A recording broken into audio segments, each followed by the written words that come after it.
ನಮಸ್ಕಾರ. ಇವತ್ತಿನ ಈ ವಿಡಿಯೋ 4ನೇ ವಿಡಿಯೋ ಇದು. ಅಂದರೆ ರಾಜ್ಯ ಮತ್ತು ಕೇಂದ್ರಗಳ ನಡುವಿನ ಸಂಬಂಧಗಳನ್ನು ನೋಡ್ತಾ ಇದ್ದೀವಿ ನಾವು. ಈ ಸಂಬಂಧಗಳಲ್ಲಿ ಮುಖ್ಯವಾಗಿ ನಾವು 3 ಸಂಬಂಧಗಳನ್ನು ನಾನು ನನ್ನ ಮೊದಲನೇ ವಿಡಿಯೋನಲ್ಲಿ ಹೇಳಿದ್ದೀನಿ ನಿಮಗೆ. 1ನೇ ಸಂಬಂಧ ಶಾಸನಾತ್ಮಕ ಸಂಬಂಧ, 2ನೇ ಸಂಬಂಧ ಆಡಳಿತಾತ್ಮಕ ಸಂಬಂಧ ಮತ್ತು 3ನೇ ಸಂಬಂಧ ಹಣಕಾಸಿನ ಸಂಬಂಧ ಅಂತಕ್ಕಂಥದ್ದನ್ನು. ಈ 1ನೇ ಸಂಬಂಧ ಅಂದರೆ ಶಾಸನಾತ್ಮಕವಾದಂತಹ ಸಂಬಂಧ ಏನಿದೆ, ಆ ಸಂಬಂಧದ ಬಗ್ಗೆ ನಾನು ಇವಾಗ 3 ವಿಡಿಯೋಗಳನ್ನು ನಾನು ನಿಮ್ಮ ಮುಂದೆ ತೊಗೊಂಡು ಬಂದಿದ್ದೀನಿ. ಆ 3 ವಿಡಿಯೋಗಳಲ್ಲಿ 3 ಸಿದ್ಧಾಂತಗಳನ್ನು ಕೂಡ ನಾವು ಚರ್ಚೆ ಮಾಡಿದ್ದೀವಿ. ಇವತ್ತಿನ ಈ ವಿಡಿಯೋದಲ್ಲಿ ನಾವು ಮುಂದುವರೆದ ಭಾಗವಾಗಿ ಈ ಆಡಳಿತಾತ್ಮಕ ಸಂಬಂಧವನ್ನು ನೋಡುವವರಿದ್ದೇವೆ. ಅಂದರೆ ರಾಜ್ಯ ಮತ್ತು ಕೇಂದ್ರಗಳ ಮಧ್ಯದಲ್ಲಿ ಅತಿ ಮುಖ್ಯವಾದಂತಹ ಸಂಬಂಧ ಅಂದರೆ ಇದು ಆಡಳಿತಾತ್ಮಕ ಸಂಬಂಧ ಅಂಥೇಳಿ ನಾವು ಹೇಳ್ಬೋದಾಗಿದೆ. ಈ ಆಡಳಿತಾತ್ಮಕ ಸಂಬಂಧವನ್ನು ನಾವು ಗುರುತಿಸಿದಾದರೆ ಪುನಃ ನಾವು ಅನುಸೂಚಿ 7ಕ್ಕೆ ಹೋಗಬೇಕಾಗ್ತದೆ. ಅನುಸೂಚಿ 7ರಲ್ಲಿ ನಾವು ನೋಡ್ತಾ ಇದ್ದೀವಿ. ಅನುಸೂಚಿ 7ಅನ್ನು ನಾವು ಆರ್ಟಿಕಲ್ 246 ಜೊತೆಗೆ ಓದಿಕೊಂಡು ನಾವೇನು ಮಾಡಿದ್ವಿ, 3 ಲಿಸ್ಟ್ಗಳನ್ನ ಅಲ್ಲಿ ನಾವು ಚರ್ಚೆ ಮಾಡಿದ್ದೀವಿ. ರಾಜ್ಯ ಪಟ್ಟಿ, ಕೇಂದ್ರ ಪಟ್ಟಿ ಮತ್ತು ಸಮವರ್ತಿ ಪಟ್ಟಿ ಅಂತಕ್ಕಂಥ 3 ಒಂದು ಲಿಸ್ಟ್ಗಳನ್ನು ನಾವು ನೋಡಿಕೊಂಡಿದ್ದೀವಿ. ಈ ಲಿಸ್ಟ್ಗಳಲ್ಲಿ ಏನು ಹೇಳ್ತೀವಿ ನಾವು, ಅಥವಾ ಈ ಪಟ್ಟಿಗಳಲ್ಲಿ ನಾವು ಏನು ಹೇಳ್ತೀವಿ ಅಂತಂದರೆ, ಇಲ್ಲಿ ಕೆಲವೊಂದು ವಿಷಯದಲ್ಲಿ ಅಂದರೆ ಯಾವ ವಿಷಯ ಪಟ್ಟಿ 1ರಲ್ಲಿದೆ ಅಥವಾ ಕೇಂದ್ರ ಪಟ್ಟಿಯಲ್ಲಿದೆ ಅದಕ್ಕೆ ಕೇಂದ್ರ ಕಾನೂನು ಮಾಡುವಂತಹ ಅಧಿಕಾರವನ್ನು ಹೊಂದಿದೆ. ಹಾಗೆ 2ನೇ ಪಟ್ಟಿಯಲ್ಲಿ ರಾಜ್ಯ ಕಾನೂನು ಮಾಡುವಂತಹ ಅಧಿಕಾರವನ್ನು ಹೊಂದಿದೆ. 3ನೇ ಪಟ್ಟಿಯಲ್ಲಿ 2 ರಾಜ್ಯಗಳು ಮತ್ತು ಕೇಂದ್ರಗಳು ಅಥವಾ ಒಕ್ಕೂಟ ಎರಡೂ ಕೂಡ ಕಾನೂನನ್ನು ಮಾಡ್ಬೋದು ಅನ್ನೋದನ್ನು ನಾವು ಕಂಡಿದ್ದೀವಿ. ಇಲ್ಲಿ ಇದರ ಮುಂದುವರೆದ ಭಾಗವಾಗಿ ಯಾವ ವಿಷಯದಲ್ಲಿ ಕೇಂದ್ರ ಕಾನೂನು ಮಾಡಲಿಕ್ಕೆ ಅವಕಾಶ ಇದೆಯೋ ಆ ವಿಷಯದ ಮೇಲೆ ಅವರಿಗೆ ಕಾರ್ಯನಿರ್ವಾಹಕ ಅಧಿಕಾರವು ಇದೆ ಅಂತಕ್ಕಂಥದ್ದನ್ನು ನಾವು ಮೊಟ್ಟ ಮೊದಲಾಗಿ ತಿಳಿದುಕೊಳ್ಬೇಕು. ಅದೇ ತೆರನಾಗಿ ಯಾವ ವಿಷಯಗಳಲ್ಲಿ ರಾಜ್ಯಕ್ಕೆ ಕಾನೂನು ಮಾಡುವಂತಹ ಅಧಿಕಾರವಿದೆಯೋ ಅಂತಹ ವಿಷಯದಲ್ಲಿ ಅದು ಆಡಳಿತಾತ್ಮಕ ಅಧಿಕಾರವನ್ನು ಹೊಂದಿದೆ ಅಂತಕ್ಕಂಥದ್ದು ಮೂಲಭೂತವಾದಂತಹ ಅಂಶ. ಇದು ಬಹಳ ಮುಖ್ಯವಾದಂತಹ ಅಂಶ. Where there is the law making power for the parliament, then the central executive or the union executive has the power of its implementation, which goes naturally. And in a similar way, where there are subject matters on which the state legislature is actually enacting the laws, then it follows that the state executive will have the power of executing them ಅಂತ ಹೇಳ್ಬೋದು. ಹಾಗೆಯೇ concurrent list ಬಗ್ಗೆ ನಾವು ಪುನಃ ಚರ್ಚೆ ಮಾಡೋಣ. Concurrent ಲಿಸ್ಟ್ನಲ್ಲಿ ಏನಾಗುತ್ತೆ ಅಂತಂದರೆ, ಸಾಮಾನ್ಯವಾಗಿ when a law is made by the state, the executive power will be with the state, and when the law is made by the centre and if there is no state law, or assume that there is a state law, and when the central law is enacted on the concurrent list, naturally the central law prevails over the state law. Therefore, here one distinctive thing we should know is normally the executive power on the laws that are enacted either by the state or by the union, the executive work will be done by the state only, unless and otherwise the center or the union specifically stops that. ಸಾಮಾನ್ಯವಾಗಿ ಈ ಸಮವರ್ತಿ ಪಟ್ಟಿನಲ್ಲಿರ್ತಕ್ಕಂತಹ ಯಾವುದೇ ವಿಷಯದ ಮೇಲಿನ ಯಾವುದೇ ಕಾನೂನನ್ನು ಅದರ ಕಾರ್ಯನಿರ್ವಾಹಕ ಅಧಿಕಾರವನ್ನು ರಾಜ್ಯವೇ ಹೊಂದಿರುತ್ತದೆ, ಕೇಂದ್ರವಲ್ಲ. ಅದು ನಾವು ನೆನಪಿಟ್ಕೊಳ್ಬೇಕು. ಆದರೆ ಕೇಂದ್ರ ತನ್ನ ಕಾನೂನಿನಲ್ಲಿ ಇಲ್ಲ, ಈ ಅಧಿಕಾರವನ್ನು ನಾನು ರಾಜ್ಯಕ್ಕೆ ಕೊಡುವುದಿಲ್ಲ ಅನ್ನುವಂತಹ ಒಂದು ನಿರ್ಬಂಧವನ್ನು ವಿಧಿಸಿದರೆ ಮಾತ್ರ ಅಂತಹ ಅಧಿಕಾರ ಕೇಂದ್ರಕ್ಕೆ ಉಳ್ಕೊಳ್ತದೆ. Otherwise it will naturally flow to the executive. So ನಾನು ಇಲ್ಲಿವರೆಗೆ ನಿಮಗೇನು ಪಾಯಿಂಟನ್ನು ಕ್ಲಿಯರ್ ಮಾಡಿದೆ ಅಂದರೆ, ರಾಜ್ಯ ಪಟ್ಟಿಯಲ್ಲಿ ಇರ್ತಕ್ಕಂಥ ವಿಷಯದ ಮೇಲೆ ಕಾನೂನು ರಾಜ್ಯ ಮಾಡುವುದು ಅದರ ಆಡಳಿತಾತ್ಮಕ ವಿಷಯವನ್ನು ರಾಜ್ಯ ಮಾಡ್ತದೆ. ಅಂದರೆ ರಾಜ್ಯದ ಏನು ಕಾರ್ಯಾಂಗ ಇರ್ತದೆ ಅದರ ಆಡಳಿತವನ್ನು ಮಾಡ್ತದೆ. ಅದೇ ತೆರನಾಗಿ ಕೇಂದ್ರ ತನ್ನ ಪಟ್ಟಿಯಲ್ಲಿ ಏನು ಕಾನೂನು ಮಾಡ್ತದೆ ಅದಕ್ಕೆ ಸಂಬಂಧಪಟ್ಟಂಥ ಅಧಿಕಾರವನ್ನು ನ್ಯಾಚುರಲ್ ಆಗಿ ಅಂದರೆ ಸಾಮಾನ್ಯವಾಗಿ ಕೇಂದ್ರದ ಕಾರ್ಯನಿರ್ವಾಹಕರು ಮಾಡ್ತಾರೆ. ಇಲ್ಲಿ ಅದೇ 3ನೇದನ್ನು ನಾನು ವಿಶೇಷವಾಗಿ ಹೇಳಿದ್ದೀನಿ. ಮತ್ತೊಂದು ಸಲ ನಿಮಗೆ ಪುನರಾವರ್ತನೆ ಮಾಡೋದಾದರೆ, ಸಮವರ್ತಿ ಪಟ್ಟಿಯಲ್ಲಿ ಹೆಚ್ಚು ಈ ಕಾರ್ಯಾಂಗದ ಕೆಲಸವನ್ನು ರಾಜ್ಯ ಮಾಡ್ತದೆ ಅಂತಕ್ಕಂಥದ್ದು ತಿಳ್ಕೊಂಡು ಒಂದು ಪ್ರಮುಖವಾದ ಅಂಶವನ್ನು ನಾವು ನೆನ್ಪಿಟ್ಕೋಬೇಕು. ಪುನಃ ನಾನು ಇಲ್ಲೇನು ಮಾಡ್ತೀನಿ ಅಂದರೆ ಅಮೇರಿಕನ್ ಫೆಡರಲಿಸಮ್ಗೆ ಹೋಗಬೇಕಾಗುತ್ತೆ.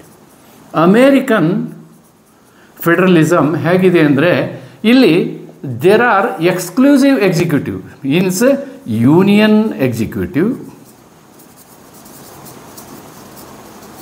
and state executive.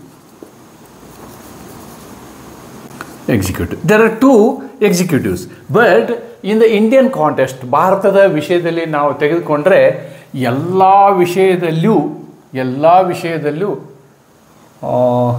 ಇಲ್ಲಿ ಒಂದು ಸಣ್ಣ ತಪ್ಪಾಗಿದೆ.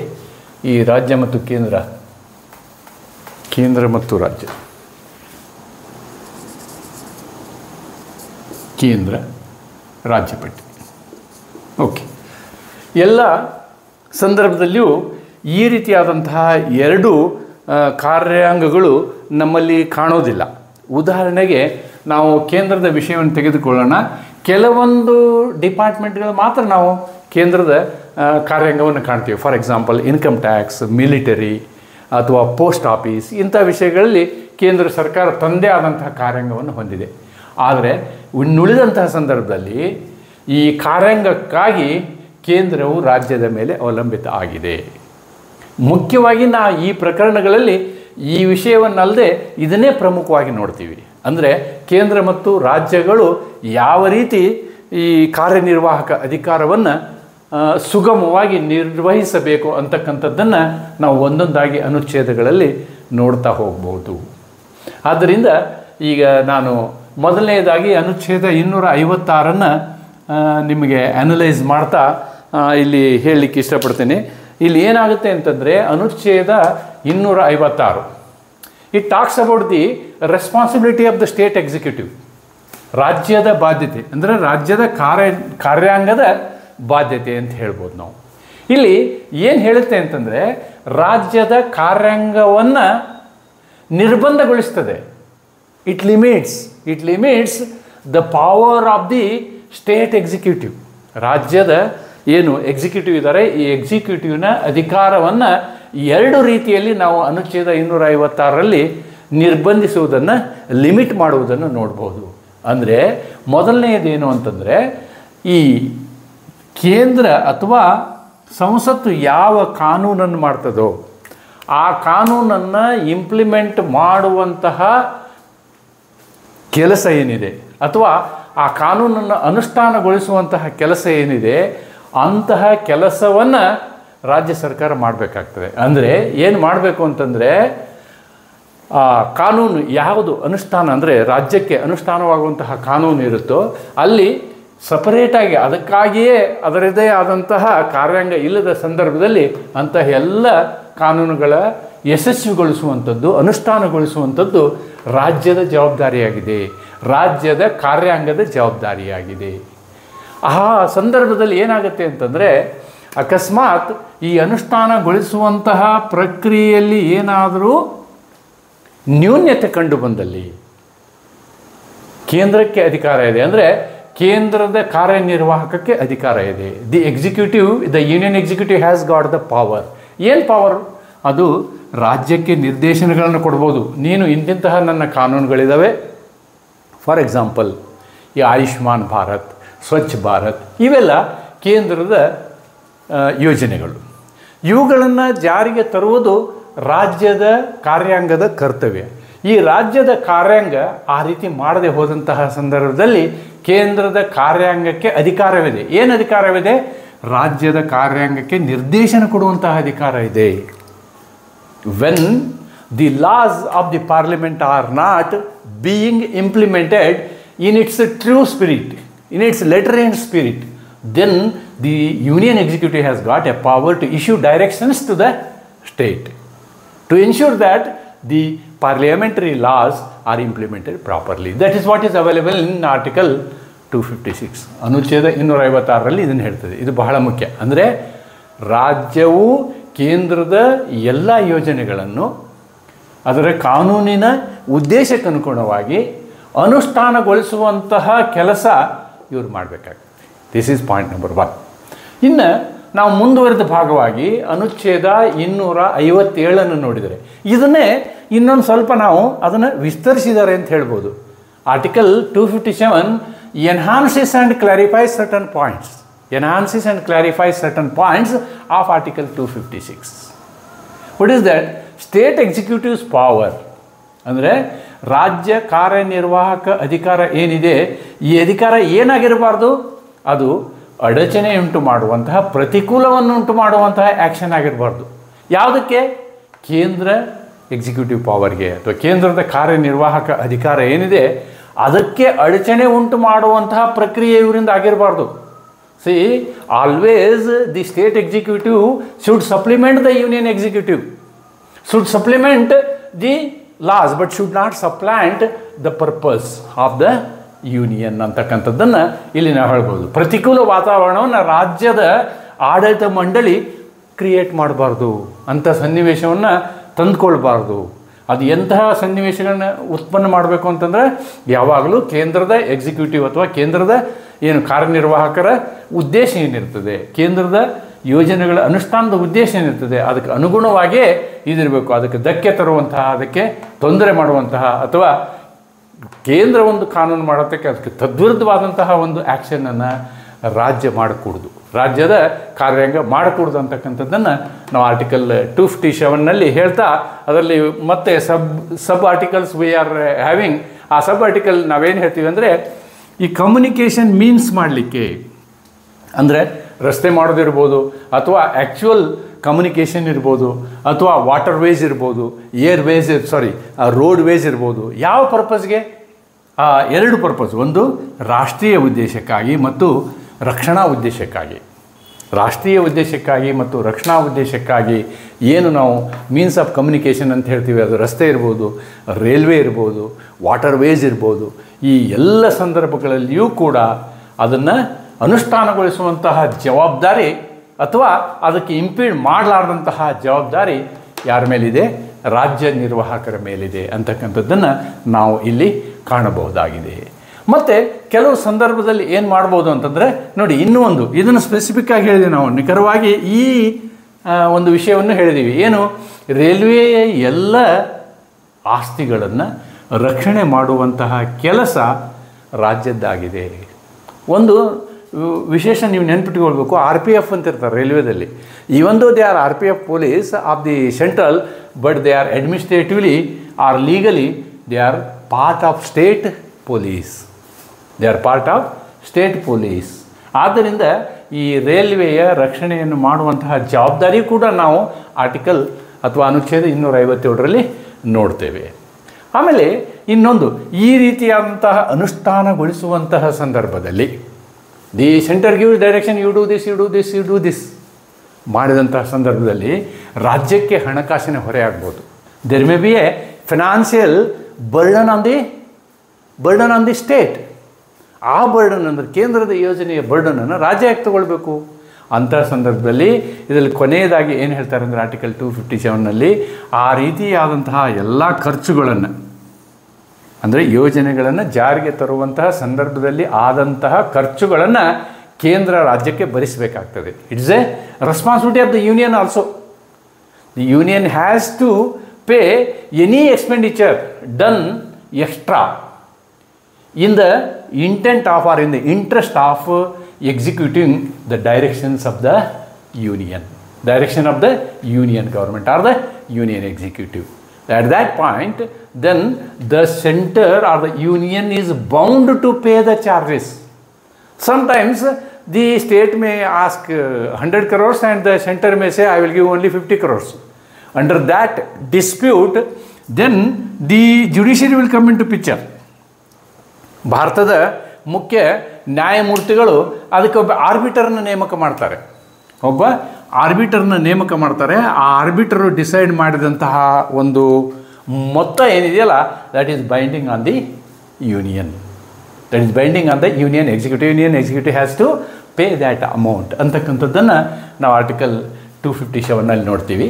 ಇಲ್ಲಿ ಇವೆರಡೂ ನೋಡುವಾಗ ಒಂದನ್ನು ನಾವು ಊಹೆ ಮಾಡ್ಬೋದು ಅಥವಾ ಅಂಥ ಸಂದರ್ಭಗಳು ಬರ್ಬೋದು. ಏನು ಸಂದರ್ಭ ಅಂತಂದರೆ ಈ ಆರ್ಟಿಕಲ್ 256 ಮತ್ತು 257ನಲ್ಲಿ ಹೇಳಿದಂತಹ ಈ ಎಲ್ಲ ಜವಾಬ್ದಾರಿಗಳನ್ನು ರಾಜ್ಯ ಮಾಡದೇ ಹೋದ ಸಂದರ್ಭದಲ್ಲಿ, ಅಂತಹ ಸಂದರ್ಭದಲ್ಲಿ ಇದಲ್ಲದೆ ಬೇರೆ ಸಂದರ್ಭಗಳಿದ್ದಾವೆ. ಇಲ್ಲಿ ಈ ಅನುಚ್ಛೇದ 365ರಲ್ಲಿ ರಾಷ್ಟ್ರಪತಿಗಳಿಗೆ, ಅಂದರೆ union executive has got the power.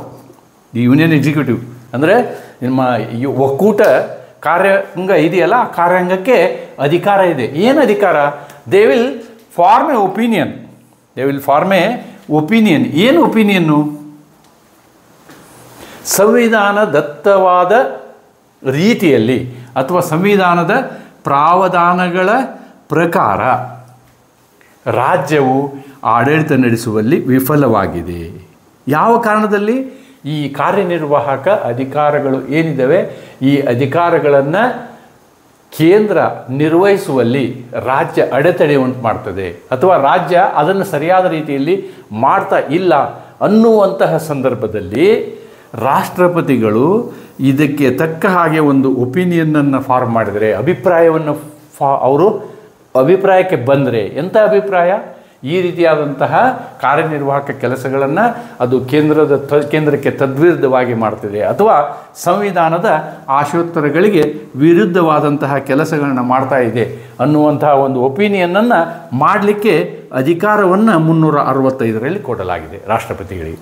ಈ ಅಧಿಕಾರವನ್ನು ಉಪಯೋಗಿಸಿ ಅವರು ಏನು ಮಾಡ್ಬೋದು?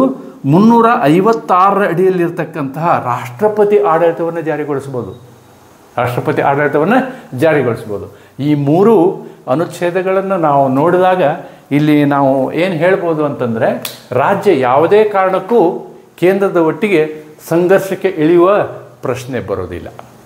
ಅಂದರೆ ಕೇಂದ್ರದ ಕಾನೂನುಗಳನ್ನು ಮತ್ತು ಕೇಂದ್ರದ ಕಾರ್ಯನಿರ್ವಾಹಕ ಕೆಲಸಗಳೇನಿದೆಯೋ ಈ ಕೆಲಸಗಳನ್ನು ನಿರ್ವಹಿಸುವಲ್ಲಿ ರಾಜ್ಯದ ಜವಾಬ್ದಾರಿಯೂ ಇದೆ, ಅಥವಾ ರಾಜ್ಯದ ನಿರ್ವಾಹಕರ ಜವಾಬ್ದಾರಿ ಇದೆ ಅಂತಕ್ಕಂಥದ್ದನ್ನು ನಾವು ಇಲ್ಲಿ ನೋಡಬಹುದಾಗಿದೆ.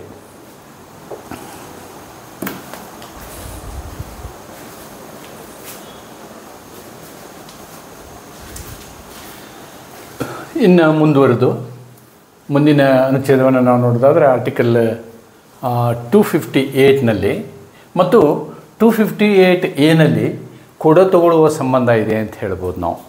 ಅಂದರೆ ಈ ಅನುಚ್ಛೇದ 258 ಏನು ಹೇಳ್ತದೆ ಅಂತಂದರೆ, ಕೇಂದ್ರವು ಕೆಲವೊಂದು ಅಧಿಕಾರಗಳನ್ನು ರಾಜ್ಯಕ್ಕೆ ಪ್ರದಾನ ಮಾಡ್ಬೋದು. ತಾನು ಮಾಡುವಂತಹ ಕಾರ್ಯನಿರ್ವಾಹಕ ಅಧಿಕಾರವನ್ನು ತಾನೇ ಮಾಡಬೇಕಂತ ಅಧಿಕಾರವನ್ನು ರಾಜ್ಯಕ್ಕೆ ನೀನು ಮಾಡು ಅಂತ ಹೇಳ್ಬೋದು.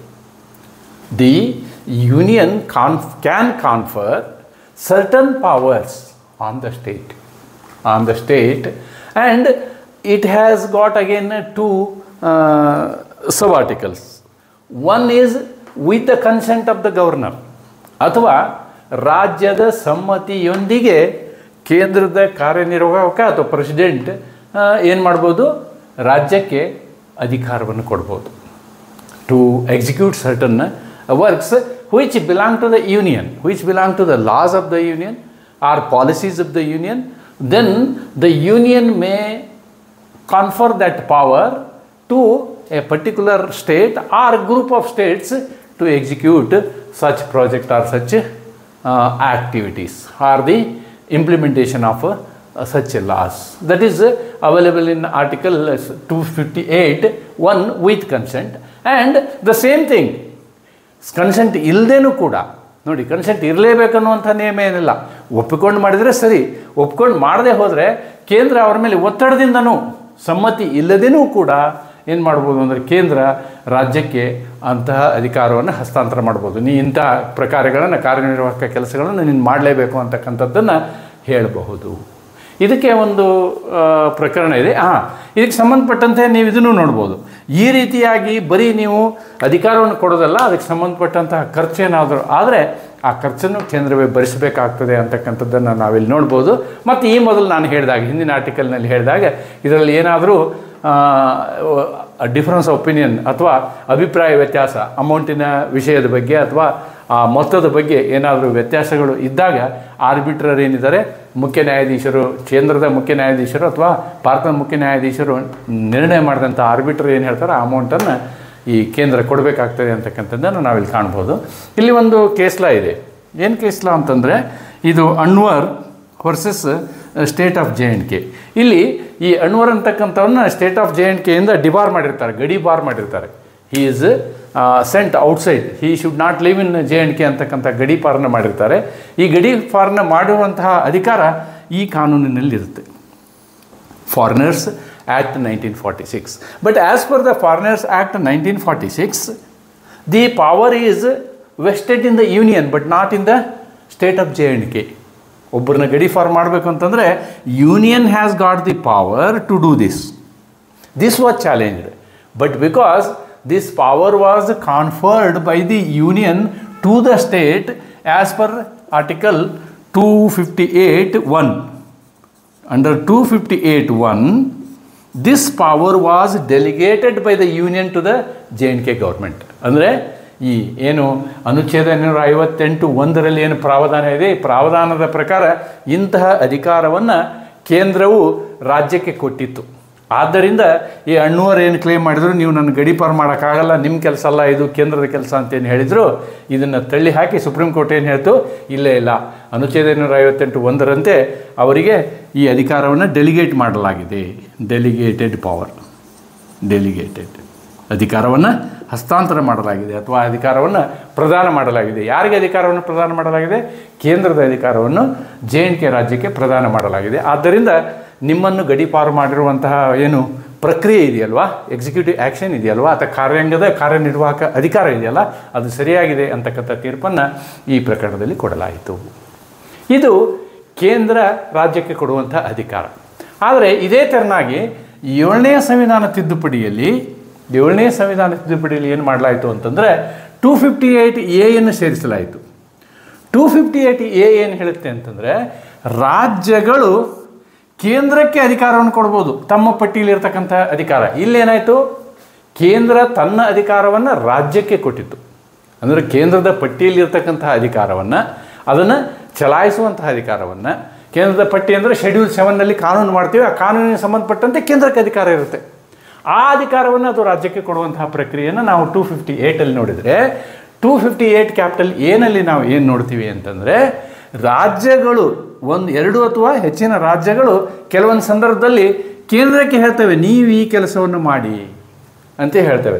ಅಂತಹ ಸಂದರ್ಭದಲ್ಲಿ ಕೇಂದ್ರವು ರಾಜ್ಯಗಳು ಹೇಳಿದಂತಹ ಕೆಲಸಗಳನ್ನು ಮಾಡಬಹುದು ಅಂತಕ್ಕಂಥದ್ದನ್ನು ಕೂಡ ನಾವಿಲ್ಲಿ ನೋಡ್ಬೋದು. ಅದಕ್ಕೆ ಕಾರಣ ಇರಬೇಕು, ಸುಮ್ಮನೆ ಯಾವುದೇ ಕೆಲಸವನ್ನು ಆ ರೀತಿ ಮಾಡು ಅಂತ ಹೇಳೋಕ್ಕಾಗೋದಲ್ಲ.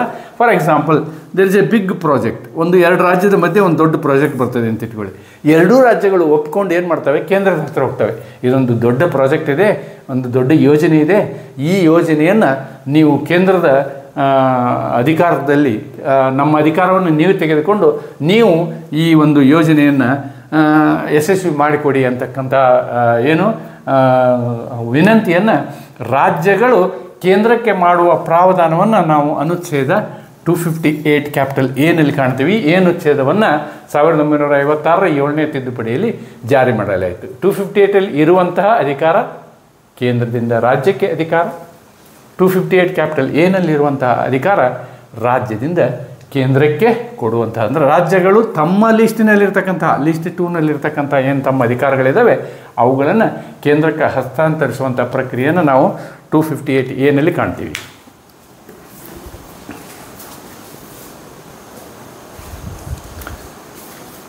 ಅನುಚ್ಛೇದ 261 ಏನು ಹೇಳುತ್ತೆ ಅಂತಂದರೆ, it creates A new doctrine. ನಾವು ಅದಕ್ಕೆ ಏನು ಹೇಳ್ತೀವಿ ಅಂತಂದರೆ full faith and credit doctrine ಅಂತೀವಿ, ಅಥವಾ ಕನ್ನಡದಲ್ಲಿ ಹೇಳೋದಾದರೆ ಪೂರ್ಣ ವಿಶ್ವಾಸ ಮತ್ತು ಮಾನ್ಯತೆ ತತ್ವ. ಅಂದರೆ ಯಾವುದೇ ಒಂದು ಜಡ್ಜ್ಮೆಂಟನ್ನು ನಾವೊಂದು ಏನು ಮಾಡ್ತೀವಿ, ಅದನ್ನು ಒಂದು ದಾಖಲಾತಿ ಅಂತ ತಗೊಳ್ತೀವಿ. ಎಷ್ಟೋ ಸಲ ನಾವು ಅದನ್ನು ಕೋರ್ಟ್ನಲ್ಲಿ ಅದನ್ನು ಒಂದು ಪ್ರಾಪರ್ ರೆಕಾರ್ಡ್ ಅಂತ ಹೇಳ್ತೀವಿ, ಅದನ್ನು ಯಾರೂ ಪ್ರಶ್ನೆ ಮಾಡೋ ಹಾಗಿಲ್ಲ, ಅಷ್ಟೇ ಅಲ್ಲ, ಅದನ್ನು ನಾವು ತಿಳ್ಕೊಂಡಿದ್ದೀವಿ. ಅಷ್ಟು ಅಲ್ಲದೇ ಈ ಒಕ್ಕೂಟ ಅಥವಾ ರಾಜ್ಯ ಒಕ್ಕೂಟದ ಕಾರ್ಯಗಳೇನಿವೆ, ಪ್ರಕಾರಗಳು ಅಂತ ಹೇಳ್ತೀವಿ ನಾವು, ಅಥವಾ ಎಕ್ಸಿಕ್ಯೂಟಿವ್ ಪವರ್ಸ್ ಅಂತ ಏನು ಹೇಳ್ತೀವಿ, they act their actions, they may write a letter, okay, ಅವರು ಪತ್ರ ಬರೀಬೋದು ಅಥವಾ ಮಿನಿಟ್ಸ್ ಮಾಡ್ಬೋದು. ಇವೆಲ್ಲವುಗಳು ಕೂಡ ಅವುಗಳನ್ನ ನಾವು ಏನು ಹೇಳ್ತೀವಿ, ಅವುಗಳಲ್ಲಿ ಪೂರ್ಣ ವಿಶ್ವಾಸ ಇರಬೇಕು, ಅದನ್ನು ಪ್ರಶ್ನೆ ಮಾಡೋ ಹಾಗಿಲ್ಲ.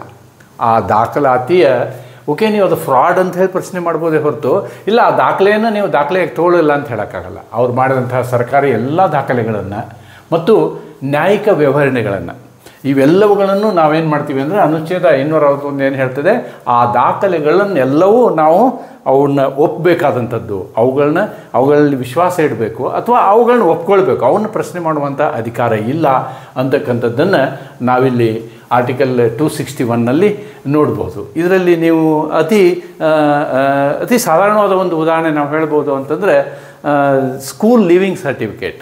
ಸ್ಕೂಲಲ್ಲಿ ಒಂದು ರಿಜಿಸ್ಟರ್ ಇರ್ತದೆ, ಇಟ್ ಈಸ್ ಎ ರೆಕಾರ್ಡ್. ಅದು ಎಕ್ಸಿಕ್ಯೂಟಿವ್ ಮಾಡಿದಂತಹ ರೆಕಾರ್ಡ್. ಆ ರೆಕಾರ್ಡನ್ನು ನಾವು ಪ್ರಶ್ನೆ ಮಾಡೋಕ್ಕಾಗಲ್ಲ. ಸ್ಕೂಲ್ ರಿಜಿಸ್ಟರ್, ಅಡ್ಮಿಷನ್ ರಿಜಿಸ್ಟರ್ ಇರ್ತದಲ್ಲ, ಅದೊಂದು ದಾಖಲೆ. ಆಮೇಲೆ ಸ್ಕೂಲ್ ಲೀವಿಂಗ್ ಸರ್ಟಿಫಿಕೇಟ್, ಅದು ಒಂದು ದಾಖಲೆ. ಈ ರೀತಿಯಾಗಿ ಸರ್ಕಾರದ ಅನೇಕ ವ್ಯವಹಾರಗಳಿರ್ತವೆ. ಅವೆಲ್ಲ ದಾಖಲೆಗಳನ್ನು ನಾವು ಫುಲ್ ಫೇತ್ ಆ್ಯಂಡ್ ಕ್ರೆಡಿಟ್ ಕ್ಲಾಸಲ್ಲಿ ನಾವೇನು ಹೇಳ್ತೀವಿ, ಅವನು ಒಪ್ಕೊಳ್ಬೇಕಾದಂತಹ ಒಂದು ಪ್ರಾವಧಾನವನ್ನು ನಾವು ಅನುಚ್ಛೇದ 261ರಲ್ಲಿ ಮಾಡಿದ್ದೀವಿ. ನಾವು if we go to article 262 and 263, ಇವೆರಡು ಆರ್ಟಿಕಲ್ ಬಹಳ ಪ್ರಮುಖವಾದ ಒಂದು ಅನುಚ್ಛೇದಗಳು ಅಂತ ಹೇಳ್ಬೋದು. 262ರಲ್ಲಿ ನಾವೇನು ಮಾಡ್ತೀವಿ ಅಂತಂದರೆ, ನದಿ ನೀರು ಹಂಚಿಕೆ ವಿವಾದಗಳನ್ನು ಬಗೆಹರಿಸಲಿಕ್ಕೆ ಸಂಸತ್ತಿಗೆ ಅಧಿಕಾರ ಕೊಟ್ಟಿದ್ದೀವಿ ನಾವು. Power is given to the parliament. ಏನು ಅಧಿಕಾರ? ಯಾವುದೇ ಎರಡು ರಾಜ್ಯದ ಮಧ್ಯ ಏನಾದರೂ ವಿವಾದ ಬಂದರೆ, ಅದು ನೀರಿನ ಹಂಚಿಕೆಯ ವಿಷಯದಲ್ಲಿ ವಿವಾದ ಬಂದರೆ, if there is a dispute between the river water distribution. ಈಗ ಒಂದು ನದಿ, ಕರ್ನಾಟಕದ ಒಂದು ನದಿ, ನಾವು ಕಾವೇರಿ ನದಿ ತಮಿಳುನಾಡಿಗೆ ಹರಿದು ಹೋಗ್ತದೆ. ಸಾಕಷ್ಟು ಸಲ ನಾವು ಈ ವಿವಾದವನ್ನು ನೋಡಿದ್ದೀವಿ. ಆದರೆ ಇಂತಹ ವಿವಾದವನ್ನು ಬಗೆಹರಿಸುವಂತಹ ಅಧಿಕಾರವನ್ನು ಈ ಅನುಚ್ಛೇದ 262 ಸಂಸತ್ತಿಗೆ ಕೊಟ್ಟಿದೆ.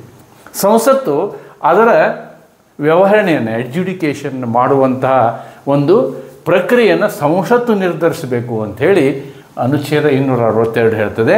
ಅದು ನ್ಯಾಯದ ವ್ಯಾಪ್ತಿಯಲ್ಲಿ ಬರುತ್ತದೆ. It is not coming under the purview of the judiciary. ಅದಕ್ಕೆ ಏನು ಮಾಡ್ತೇವೆ ಅಂತಂದರೆ, inter state water dispute act ಅಂತಕ್ಕಂಥ ಒಂದು ಕಾನೂನನ್ನು, ಅಧಿನಿಯಮವನ್ನು ಏನು ಮಾಡ್ತು, ಪಾರ್ಲಿಮೆಂಟ್ ಜಾರಿ ಮಾಡಿತು. ಆ ಪಾರ್ಲಿಮೆಂಟ್ ಜಾರಿ ಮಾಡಿದಂತಹ ಆ ಒಂದು ಏನು ಕಾನೂನಿದೆ, ಆ ಕಾನೂನಿನ ಪ್ರಕಾರವೇ ಏನು ಮಾಡಿದ್ವಿ ನಾವು, ವಾಟರ್ ಡಿಸ್ಪ್ಯೂಟ್ ಟ್ರೈಬ್ಯುನಲ್ ಅಥವಾ ಜಲ ವಿವಾದ ನ್ಯಾಯಾಧಿಕರಣ ಅಂತಕ್ಕಂಥದ್ದನ್ನು ಮಾಡಿದ್ದೀವಿ. ಒಂದೊಂದು ಆ ವಿವಾದಕ್ಕೆ ಈ ಕಾವೇರಿ ಜಲ ವಿವಾದ ನ್ಯಾಯಾಧಿಕರಣ ಒಂದು ಏನು ನಮಗೆ ನ್ಯಾಯಾಧಿಕರಣ ಇರೋದರಿಂದ ಅದರ ತೀರ್ಪನ್ನು ನಾವೆಲ್ಲ ಒಪ್ಕೊಳ್ಬೇಕಾಗ್ತದೆ. ರಾಜಕೀಯವಾಗಿ ಯಾರು ಏನೇ ಹೇಳಿ, ಆ ತೀರ್ಪು ಬಂದಾಗ ತೀರ್ಪನ್ನು ನಾವು ಒಪ್ಕೊಳ್ಳೇಬೇಕಾಗ್ತದೆ. ನಾರ್ಮಲಿ ಈ ತೀರ್ಪನ್ನು ಯಾರೂ ನ್ಯಾಯಾಲಯದಲ್ಲಿ ಪ್ರಶ್ನೆ ಮಾಡೋದಿಲ್ಲ. ಆದರೆ ನ್ಯಾಯಾಲಯದಲ್ಲಿ ಏನು ಪ್ರಶ್ನೆ ಮಾಡಲಾಗ್ತದೆ ಅಂತಂದರೆ, ಈ ತೀರ್ಪಿಗೆ ಸಂಬಂಧಂತಹ ವಿಳಂಬಗಳು ಅಥವಾ ಯಾವುದೇ ಬೇರೆ ಏನು ಪ್ರೊಸೀಜರ್ ಏನಿದೆ, ಆ ಪ್ರೊಸೀಜರ್ ಬಗ್ಗೆ ಪ್ರಶ್ನೆ ಮಾಡ್ಬೋದು ಹೊರತು ಆ ನ್ಯಾಯಾಧಿಕರಣದ ತೀರ್ಪನ್ನು ಸುಪ್ರೀಂ ಕೋರ್ಟ್ ಸಾಮಾನ್ಯವಾಗಿ ಅದನ್ನು ಸುಪ್ರೀಂ ಕೋರ್ಟು ಎತ್ತಿ ಹಿಡಿಯೋದಿಲ್ಲ ಅಂತಕ್ಕಂಥ ಮಾತನ್ನು ನಾವು ಅರ್ಥ ಮಾಡ್ಕೋಬೇಕು. ಇದಲ್ಲದೆ ಕೆಲವೊಂದು ನದಿಗಳ ಅಭಿವೃದ್ಧಿಗಾಗಿ ದೇರ್ ಆರ್ ಸರ್ಟನ್ ಇಂಟರ್ಸ್ಟೇಟ್ ನದಿ ಏನಾಗುತ್ತೆ ಅಂದರೆ, ಒಂದೇ ರಾಜ್ಯದಲ್ಲಿ ಹರಿಯೋದಿಲ್ಲ. ಅದು ಒಂದು ರಾಜ್ಯದಿಂದ ಇನ್ನೊಂದು ರಾಜ್ಯಕ್ಕೆ, 2-3 ರಾಜ್ಯಗಳಿಗೆ, ನೀವು ಹಿಮಾಲಯವನ್ನು ತೆಗೆದುಕೊಂಡ್ರೆ ಹಿಮಾಲಯದಿಂದ ಹಿಡ್ಕೊಂಡು ನಾವು ಏನು ಪಂಜಾಬ್ ಹರಿಯಾಣದಿಂದ ಹಿಡ್ಕೊಂಡು ಈ ವೆಸ್ಟ್ ಬೆಂಗಾಲ್ವರೆಗೆ ಹರಿಯುವಂತಹ ಗಂಗಾ ನದಿ, ಆ ರೀತಿಯಾದಂತಹ ಸಾಕಷ್ಟು ರಾಜ್ಯಗಳು ಅದರಲ್ಲಿ ಇನ್ವಾಲ್ವ್ ಆಗೋದ್ರಿಂದ ಅಲ್ಲಿ ವಾಟರ್ ಬೋರ್ಡ್, ರಿವರ್ ಬೋರ್ಡ್ ಅಂತಕ್ಕಂಥ ಅಥವಾ ನದಿ ಮಂಡಳಿ ಅಂತಕ್ಕಂಥದ್ದನ್ನು ಕೂಡ ಈ ಒಂದು ಕಾನೂನಿನ ಅಡಿಯಲ್ಲಿ ನಾವು ನಿರ್ಮಿಸಿದ್ದೀವಿ ಅಂತಕ್ಕಂಥದ್ದನ್ನು ಹೇಳ್ಬೋದು. ಇಲ್ಲಿ ನಾವು ಮುಖ್ಯವಾಗಿ ತಿಳ್ಕೊಳ್ಬೇಕಾಗಿರೋದಿಷ್ಟೇ, ಅನುಚ್ಛೇದ 262 ನದಿ ನೀರು ಹಂಚಿಕೆ ವಿವಾದವನ್ನು ಯಾವ ರೀತಿ ಬಗೆಹರಿಸಬೇಕು ಅನ್ನೋದನ್ನು 262ರಲ್ಲಿ ಹೇಳಿದೆ. ಅದೇ ತೆರನಾಗಿ ಸಾರ್ವಜನಿಕ ಹಿತಾಸಕ್ತಿಯ ವಿಷಯಗಳಲ್ಲಿ ರಾಜ್ಯಗಳಲ್ಲಿ ವ್ಯಾಜ್ಯ ಬಂದಾಗ ಅಥವಾ ಕೇಂದ್ರ ಮತ್ತು ರಾಜ್ಯದ ಮಧ್ಯದಲ್ಲಿ ವಿವಾದಗಳು ಉಂಟಾದಾಗ ಅದನ್ನು ಬಗೆಹರಿಸೋದಕ್ಕೆ ಅನುಚ್ಛೇದ 263. ಯಾವ ವಿವಾದ?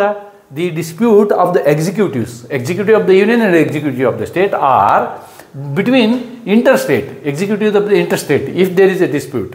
ಅಂತಹ ಸಂದರ್ಭದಲ್ಲಿ ಏನು ಮಾಡ್ಬೋದು, ಅಲ್ಲಿಯೂ ಕೂಡ ನಾವು ಈ ಡಿಸ್ಪ್ಯೂಟನ್ನು ಬಗೆಹರಿಸಲಿಕ್ಕೆ ಇಂಟರ್ಸ್ಟೇಟ್ ಕೌನ್ಸಿಲ್ ಅಂತ ಅಥವಾ ಅಂತಾರಾಜ್ಯ ಪರಿಷತ್ ಅಂತಕ್ಕಂಥದ್ದನ್ನು ನೇಮಕ ಮಾಡಲಿಕ್ಕೆ ಈ ಒಂದು ಅನುಚ್ಛೇದ ನಮಗೆ ಪ್ರಾವಧಾನ ಮಾಡಿಕೊಡ್ತದೆ ಅಂತಕ್ಕಂಥದ್ದನ್ನು ನಾವಿಲ್ಲಿ ಕಾಣಬಹುದಾಗಿದೆ. ಕೊನೆಯದಾಗಿ ಈ ಅನುಚ್ಛೇದ 355 ಏನು ಹೇಳುತ್ತೆ ಅಂತಂದರೆ, ಇಲ್ಲಿ this is the responsibility of the union, ಅಂದರೆ ಇದು ಕೇಂದ್ರದ ಕೆಲಸ. It is the responsibility of the union executive. ಏನು union executive? To protect the states. ಯಾವುದಾದ್ರು ಯುದ್ಧ ಆದರೆ, ಇಂಟರ್ನಲ್ ಡಿಸ್ಟರ್ಬೆನ್ಸ್ ಆದರೆ, in case of war or like internal disturbance ಆದಾಗ ಇದು ಕೇಂದ್ರದ ಜವಾಬ್ದಾರಿಯಾಗಿದೆ. ಕೇಂದ್ರದ ಎಕ್ಸಿಕ್ಯೂಟಿವ್ನ ಅಥವಾ ಒಕ್ಕೂಟದ ಕಾರ್ಯಾಂಗದ ಜವಾಬ್ದಾರಿಯಾಗಿರುತ್ತದೆ. ಅದನ್ನು ಆ ರಾಜ್ಯವನ್ನು ರಕ್ಷಿಸೋದಕ್ಕೋಸ್ಕರ, ಈವನ್ ನ್ಯಾಚುರಲ್ ಕಲಾಮಿಟಿ ಅಂತಹ ಸಂದರ್ಭದಲ್ಲಿ ಕೇಂದ್ರ ಸರ್ಕಾರ ರಾಜ್ಯದ ಸಹಾಯಕ್ಕಾಗಿ ಬರುವುದು ಕೇಂದ್ರ ಸರ್ಕಾರದ ಬಾಧ್ಯತೆಯಾಗಿರ್ತದೆ ಅಂತಕ್ಕಂಥದ್ದನ್ನು ನಾವು ಅನುಚ್ಛೇದ 355ರಲ್ಲಿ ಕಾಣಬಹುದಾಗಿದೆ. So they may in case of war military has to be sent, in case of internal disturbance also military has to be sent. ಇದೆಲ್ಲವನ್ನು ಕೇಂದ್ರ ಏನು ಮಾಡುತ್ತೆ, ರಾಜ್ಯಕ್ಕೆ ಸಹಾಯವನ್ನು ಮಾಡುತ್ತೆ ಅನ್ನೋದನ್ನು ನಾವು ಕಂಡಿದ್ದೀವಿ ಮತ್ತು ಅದರ ಬಾಧ್ಯತೆಯಾಗಿದೆ. It is the responsibility of the union executive to ensure the protection of all the states and the union territories ಅಂಥೇಳಿ ನಾವು ಹೇಳ್ಬೋದು. ಈ ಎಲ್ಲ ಅನುಚ್ಛೇದಗಳನ್ನು ನಾವು ಈಗ ನೋಡಿದಾಗ ನಮಗೆ ಒಂದು ಹೇಳ್ಬೋದು ನಾವು, ಅಂದರೆ ಈ ಒಂದು ಸಂದರ್ಭದಲ್ಲಿ ಏನು ನಾವು ಆಡಳಿತಾತ್ಮಕ ಸಂಬಂಧ ಅಂತೇನು ಹೇಳ್ತೀವಿ, ಇದಕ್ಕೆ ನಾವು ಎಂತಹ ಸಂಬಂಧ, ಆಡಳಿತಾತ್ಮಕವಾಗಿ ಎಂಥ ಸಂಬಂಧವನ್ನು ಹೊಂದಿದ್ದೀವಿ ನಾವು ಅಂತಂದರೆ ಒಬ್ಬರಿಗೊಬ್ಬರು ಕೋಪರೇಟಿವ್ ರಿಲೇಷನ್ ಅಂತ ಹೇಳ್ತೀವಿ ನಾವು. ಅಂದರೆ ಒಬ್ಬರನ್ನ ಇನ್ನೊಬ್ಬರು ಸಪೋರ್ಟ್ ಮಾಡುವಂಥದ್ದು, ಆ ರೀತಿಯಾದಂತಹ ಸಂಬಂಧ ಆಗಿರುತ್ತದೆ. ಅಷ್ಟೇ ಅಲ್ಲ, ಇಲ್ಲಿ ನಾನು ಮೊದಲು ಹೇಳಿದಾಗೆ ಅಮೇರಿಕದಂತೆ ನಮಗೆ ಎಕ್ಸಿಕ್ಯೂಟಿವ್ ಎಲ್ಲ ವಿಭಾಗಗಳಲ್ಲೂ 2 ಎಕ್ಸಿಕ್ಯೂಟಿವ್ ಇಲ್ಲ. ಎಷ್ಟೋ ಸಂದರ್ಭದಲ್ಲಿ ಈ ಹೆಲ್ತ್ ಈಸ್ ಈ ಸ್ಟೇಟ್ ಸಬ್ಜೆಕ್ಟ್, ಆದರೆ ಹೆಲ್ತ್ಗೆ ಸಂಬಂಧಪಟ್ಟಂಥ ಅನೇಕ ರಾಷ್ಟ್ರದ ಯೋಜನೆಗಳಿದ್ದಾವೆ. ಆಯುಷ್ಮಾನ್ ಯೋಜನೆಯೇ ತೊಗೊಳ್ಬೋದು. ಇವೆಲ್ಲ ನಮಗೆ ಇಂಪ್ಲಿಮೆಂಟ್ ಆಗಬೇಕು ಅಂತಂದರೆ ರಾಜ್ಯ ಕೇಂದ್ರ ಒಟ್ಟುಗೂಡಿ ಸಹಕಾರದಿಂದ ಕೆಲಸ ಮಾಡಿದರೆ ಇದು ಸಾಧ್ಯ. Cooperation is required. ಆದ್ದರಿಂದ ನಾವು ಏನು ಹೇಳ್ಬೋದು ಅಂತಂದರೆ ಅನುಚ್ಛೇದ 256 ಮತ್ತು 57 ನಾವು ಕ್ಲಿಯರಾಗಿ ನೋಡಿದ್ದೀವಿ. ಆ ಎರಡರಲ್ಲಿಯೂ ಕೂಡ ನಿರ್ದೇಶನಗಳನ್ನ, ಅಂದರೆ ಕೇಂದ್ರ ತನ್ನ ಅಧಿಕಾರವನ್ನು, ರಾಜ್ಯ ಸರ್ಕಾರ ತನ್ನ ಜವಾಬ್ದಾರಿಯನ್ನು ಮರೆತಾಗ ಅದರ ಅಧಿಕಾರವನ್ನು ಅದು ಚಲಾಯಿಸ್ಬೋದು ಅಂತಕ್ಕಂಥದ್ದನ್ನು ನಾವು ಅಲ್ಲಿ ನೋಡ್ತೀವಿ. 257ನಲ್ಲಿ ನೋಡ್ತಾ ನಾವು ಕೊನೆಗೆ 365 ನೋಡಿದ್ವಿ. ಅನುಚ್ಛೇದ 365ರಲ್ಲಿ ಏನು ಹೇಳುತ್ತೆ, 365 ಅಂತಂದರೆ ಯಾವ ಸಂದರ್ಭದಲ್ಲಿ ರಾಜ್ಯ ತನ್ನ ಜವಾಬ್ದಾರಿಯನ್ನು, executive the state government if it fails in discharging its duties as per the constitution or as per article 256 and 257, then the president has the power to make a opinion under article 365 that the state has failed in its responsibilities of given in the constitution. Then it can invoke article 356. Article 356 is nothing but state emergency or the president rule. He may bring president rule based on its non-performance or impeding the policies of the central government. ಅಂದರೆ ಕೇಂದ್ರದ ಯೋಜನೆಗಳನ್ನು ಜಾರಿಗೊಳಿಸುವಲ್ಲಿ ರಾಜ್ಯ ವಿಫಲವಾದಾಗ ಅಂತಹ ಸಂದರ್ಭದಲ್ಲಿ ರಾಜ್ಯದ ಮೇಲೆ ರಾಷ್ಟ್ರಪತಿಯವರ ಆಡಳಿತವನ್ನು ಹೇರುವಂತಹ ಒಂದು ಅಧಿಕಾರವನ್ನು ನಾವು 356ಅಲ್ಲಿ ನೋಡ್ತೀವಿ. 356ನ ಅಧಿಕಾರವನ್ನು ನಾವು 365ನಿಂದ ನೋಡ್ಬೋದು. ರಾಷ್ಟ್ರಪತಿ ಅಧಿಕಾರ ಇರೋದು 365ನಲ್ಲಿ. 365ನಲ್ಲಿ ಇರ್ತಕ್ಕಂಥ ಅಧಿಕಾರವನ್ನು ಉಪಯೋಗ ಮಾಡಿ 356ಅನ್ನು ಜಾರಿ ಮಾಡುವಂಥದ್ದನ್ನು ನಾವು ಕಾಣ್ತೀವಿ. ಅದಲ್ಲದೆ ಇವೆರಡು ಡಿಸ್ಪ್ಯೂಟು 262 ಮತ್ತು 263 ಕೂಡ ಬಹಳ ಪ್ರಮುಖವಾಗ್ತದೆ. ಅಂದರೆ ನದಿ ನೀರಿನ ಹಂಚಿಕೆ ವಿಷಯದಲ್ಲಿ ವಿವಾದ ಇದ್ದಾಗ ವಾಟರ್ ಡಿಸ್ಪ್ಯೂಟ್ ಟ್ರೈಬ್ಯುನಲನ್ನು ನಾವು ಉಪಯೋಗ ಮಾಡ್ತೀವಿ, ನ್ಯಾಯಾಂಗವನ್ನು ಉಪಯೋಗ ಮಾಡೋದಿಲ್ಲ. ನ್ಯಾಯಾಂಗದ ಪರಿಮಿತಿಯಿಂದ ಇದು ಹೊರಗಿದೆ. ಮತ್ತು ಇನ್ನೊಂದು ಅನುಚ್ಛೇದ 263ರಲ್ಲಿ ನಾವೇನು ಮಾಡಿದ್ದೀವಿ, ಇಂಟರ್ಸ್ಟೇಟ್ ಕೌನ್ಸಿಲ್ ಅಂತ ಮಾಡಿದ್ದೀವಿ. ಈ ಕೌನ್ಸಿಲ್ಗೆ ಸಾಮಾನ್ಯವಾಗಿ ಕೌನ್ಸಿಲ್ ಮಾಡಿದಂಥದ್ದನ್ನು ನಾವು ನೋಡಿದರೆ ಇದರಲ್ಲಿ ಪ್ರಧಾನಮಂತ್ರಿ ಅಧ್ಯಕ್ಷರಾಗಿರ್ತಾರೆ. ಬೇರೆ ಬೇರೆ ರಾಜ್ಯಗಳ ಮಂತ್ರಿಗಳು, ಮುಖ್ಯಮಂತ್ರಿಗಳು ಈ ಸಭೆಯಲ್ಲಿ ಭಾಗವಹಿಸ್ತಾರೆ. ಇದಕ್ಕೆ ಸಂಬಂಧಪಟ್ಟಂತಹ ವಿವರಗಳು ಹೆಚ್ಚಿಲ್ಲ ಅಂತಕ್ಕಂಥದ್ದನ್ನು ನಾವು ಹೇಳ್ತಾ, ಇದರಲ್ಲಿ ಇದು ಒಂದು ಕ್ಲಾಸ್, ತುಂಬ ಇಂಪಾರ್ಟೆಂಟ್ ಕ್ಲಾಸ್. ಏನು ಅನುಚ್ಛೇದ 261 full faith and credit doctrine. ಅಂದರೆ ಎಲ್ಲ ದಾಖಲೆಗಳು, ಎಕ್ಸಿಕ್ಯೂಟಿವ್ ಮಾಡ್ತಕ್ಕಂಥ ಎಲ್ಲ ದಾಖಲೆಗಳು ಅವು ಅಫಿಷಿಯಲಿ ದಾಖಲೆಗಳಾಗಿರ್ತವೆ. ಅವು ದಾಖಲೆಗಳನ್ನೇ ನೀವು ಇದು ಸರಿ ಇಲ್ಲ ಅಂತ ಹೇಳುವಂಥ ಪ್ರಶ್ನೆ ಬರೋದಿಲ್ಲ. ಫ್ರಾಡ್ ಇಲ್ಲದ ಸಂದರ್ಭದಲ್ಲಿ ಅವೆಲ್ಲವುಗಳನ್ನು ಎಲ್ಲ ವ್ಯವಹಾರಗಳಲ್ಲಿ ನಾವು ಒಪ್ಕೊಳ್ಬೇಕಾಗುತ್ತೆ ಅಂತಕ್ಕಂಥದ್ದನ್ನು ಆರ್ಟಿಕಲ್ 261ನಲ್ಲಿ ಹೇಳಿರೋದನ್ನು ನಾವಿಲ್ಲಿ ಕಾಣ್ಬೋದು. ಈ ವಿಡಿಯೋದಲ್ಲಿ, ಅಂದರೆ ವಿಡಿಯೋ ನಂಬರ್ 4ರ ಮುಖಾಂತರ ನಾವು ಈಗ ಏನು ಕಂಪ್ಲೀಟ್ ಮಾಡಿದ್ದೀವಿ ಅಂತಂದರೆ ಶಾಸಕೀಯ ಅಧಿಕಾರಗಳು ಮತ್ತು ಅಧಿಕಾರಗಳ ಹಂಚಿಕೆ ಮತ್ತು ಏನು ಆಡಳಿತಾತ್ಮಕ ಅಧಿಕಾರಗಳ ಹಂಚಿಕೆಯನ್ನು ನಾವು ಸಂಪೂರ್ಣವಾಗಿ ನೋಡಿದ್ದೀವಿ. ಇಲ್ಲಿ ಒಂದನ್ನು ನಾನು ಶಾಸಕೀಯವಾಗಿ ಹೇಳುವಾಗ ಮತ್ತು ಇಲ್ಲಿ ಹೇಳುವಾಗ ಒಂದನ್ನು ಹೇಳಲಿಲ್ಲ, ಶೇಷಾಧಿಕಾರ ಅಂತ ಹೇಳ್ತಾರೆ. Residual power, that is called as a residual power.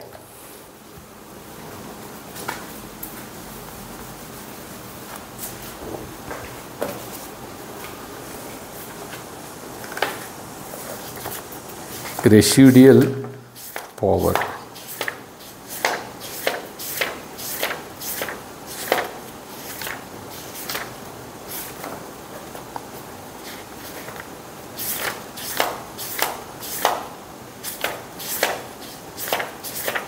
Article 248 ಅಂದ್ಕೊಳ್ತೀನಿ ನಾನು. Article 248 residual power.